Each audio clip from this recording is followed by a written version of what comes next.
digital media companies in the country, the Red Media Group.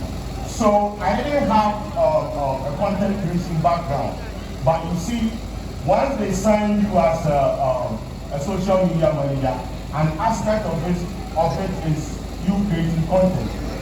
So in the course of that, I have to learn how to create content to, feed the number of, subscribers that we have on our platform.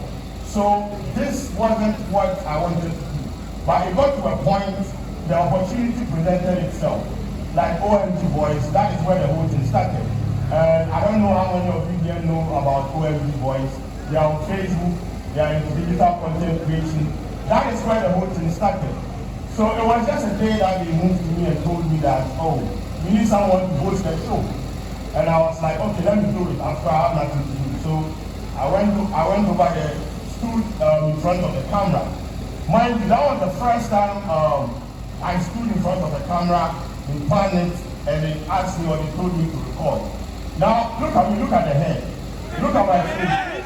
Listen.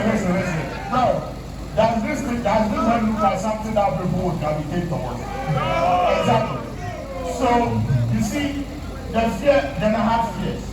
I was in a position where I felt that maybe people weren't going to accept what I was doing because of, who are you, who is Sheldon.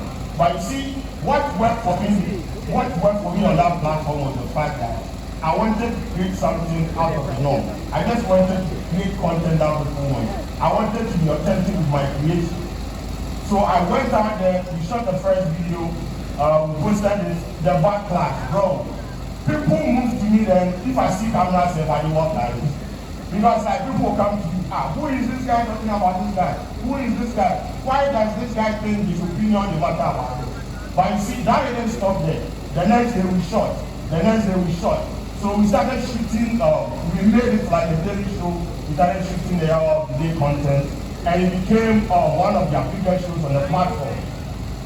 Then we got to a point where I had to leave them because I felt, okay, I have built myself now to, separate myself from the platform. So I started my own platform. I created new pages. Then I started doing skits. I'm sure some of you have seen my, 2018, 2019 skits. Bro, those skits were not funny. I had to do it because I was trying to figure out the system, what they wanted, what people wanted to consume on social platforms. We identified that there was a need for people to consume content. And the conversation was that video content was going to be the future. So I had to, utilize the resources available to me. I'll go on YouTube, study how to create thumbnails, how to shoot and edit. I used to shoot and edit on my phone. So I'll shoot and skip myself, edit it, post it out. Sometimes we put some of these content out on Twitter. That Twitter, my goodness. Violence! Bro, they tormented my life on that app to the point that it got to a point I had to stop doing skits. Because people thought, bro, you are not funny. And some of them, they're in the truth. Sometimes you feel like I need to find it. So once again, I utilize the resources available to me. Long form content. What can I do with long form content that will be able to go on my YouTube platform to go and consume? So during the pandemic, I decided to stop creating skits so that I would do long form content. So the hour of the day that I started at OMG, I'll just duplicate it on my platform, the YouTube. Then I started doing it. Then people started watching it. I don't know if it's because then they had nothing to do or what, because during the pandemic, a lot of people were watching the long form content. So within a month that I started the YouTube channel, I was able to move from 1,000 subscribers to 100,000 subscribers within a month. That's where I still say, this thing, money will be inside. Because then YouTube started paying. But then at the end of the day, it was just me identifying the fact that there was a need for me to create content that people wanted. And one thing for sure, I didn't want to be, I always say this, I didn't want to be another unemployment statistic in the system. Because I studied marketing in school. They churn out a lot of marketing students each and every year. If you don't have that value added or you don't have that value proposition in the job market, that is going to make you relevant. You are going to be obsolete or outdated in the system. And that is what has happened. There are a lot of, yesterday think, yeah, yesterday, University of Ghana, about 30,000 students. Bro, where are the jobs day? So you see, when I was in that space, I was using the resources available. I could go on YouTube and Google and say, how can I create a thumbnail? How can I edit?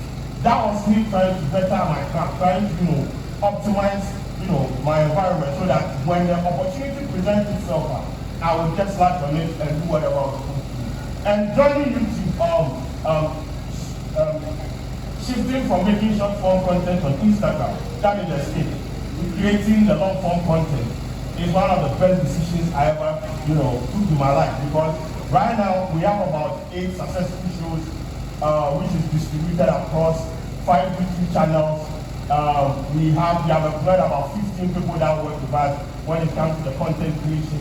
So I always tell people, this wasn't a path that was created by the government. The system didn't create this path. You don't go to university to go and study content creation. Nobody goes to university to go and study how to create content on YouTube. It is the job market. You need to be relevant to the job market. I was hearing conversation that video content was the future. So what did I do? I studied about how to create content, how to create videos, how to create content that people want. Then I got to a point I didn't even have to try. If you use your phone to shoot, people will watch. But I got to a point I have to invest in equipment, bring people on board to optimize, and now we are here. So that is basically my story. It was just from me just creating in one corner in my room, and now we have like a pool of people around me that we put out the content. So yeah. Yeah, no, it's good you brought up your story, because